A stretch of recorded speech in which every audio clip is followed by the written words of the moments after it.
আসসালামু আলাইকুম। এটিএন বাংলার সংবাদে সবাইকে স্বাগত জানাচ্ছি। আমি শান্তা ইসলাম।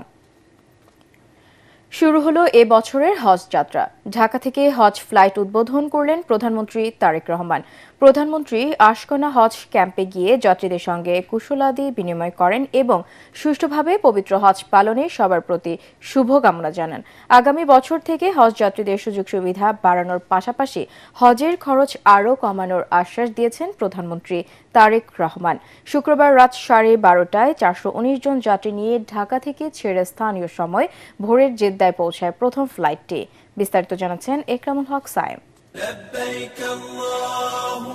আল্লাহর ঘরের উদ্দেশ্যে যাত্রা, যা অনেকের বহুদিনের লালিত স্বপ্ন।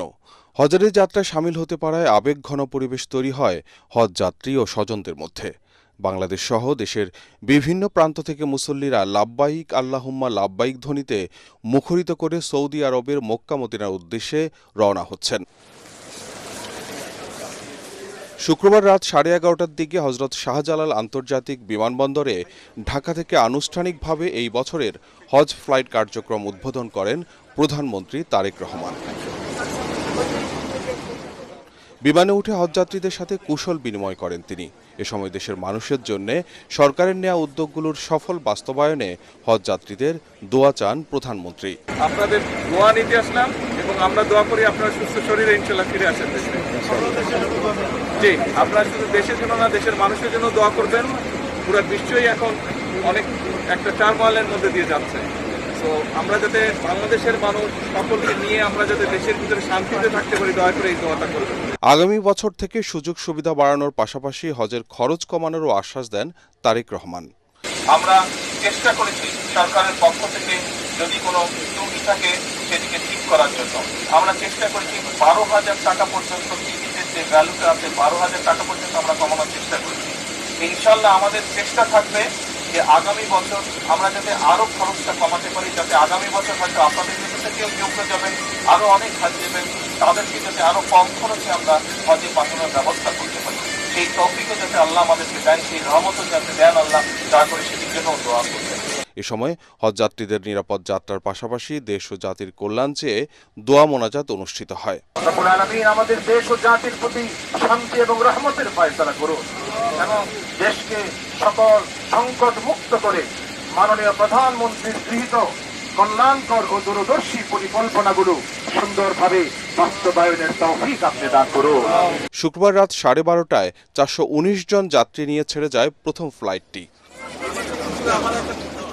এর আগে রাত 11টার দিকে বিমানবন্দর এলাকায় পৌঁছে প্রথমেই রাজধানীর আশকোনা হজ ক্যাম্প পরিদর্শন করেন প্রধানমন্ত্রী। ইকরামুল হক সায়েম, এটিএন বাংলা, ঢাকা। 3 দিনের সফরে ঢাকা এসেছেন যুক্তরাষ্ট্রের বিশেষ দূত চার্লস জে হার্ডার। টার্কিশ এয়ারলাইন্সের বিমানে ভোরে হজরত শাহজালাল আন্তর্জাতিক বিমানবন্দরে এসে পৌঁছান বেস্ট ফিউচার জেনারেশনস বিষয়ক এই কূটনীতিক।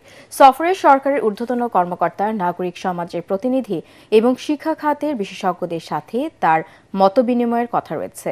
এছাড়াও শিশুদের কল্যাণে বাস্তবসম্মত ও টেকসই উদ্যোগ নিয়ে অংশীজনদের সাথেও মতবিনিময় করবেন হার্ডার। বিশ্বব্যাপী শিশুদের অধিকার রক্ষা এবং টেকসই ভবিষ্যৎ বিনির্মাণে তিনি একজন প্রভাবশালী কূটনীতিক হিসেবে পরিচিত। শিশু সুরক্ষা ও উন্নয়ন, খাদ্য ও পুষ্টি নিরাপত্তা, শিশু স্বাস্থ্যসেবা এবং শিশু শ্রম বন্ধ, পাচার ও সহিংসতা প্রতিরোধে বিশেষায়িত কার্যক্রম পরিচালনার দায়িত্ব পালন করেন হার্ডার। আমেরিকা ইরান যুদ্ধ প্রসঙ্গ। আমেরিকার সঙ্গে ইরানের দ্বিতীয় দফার শান্তি আলোচনা সোমবার অনুষ্ঠিত হতে যাচ্ছে ইসলামাবাদে। তেহরানের কয়েকটি সূত্রের বরাতে এমন তথ্য দিয়েছে সিএনএন।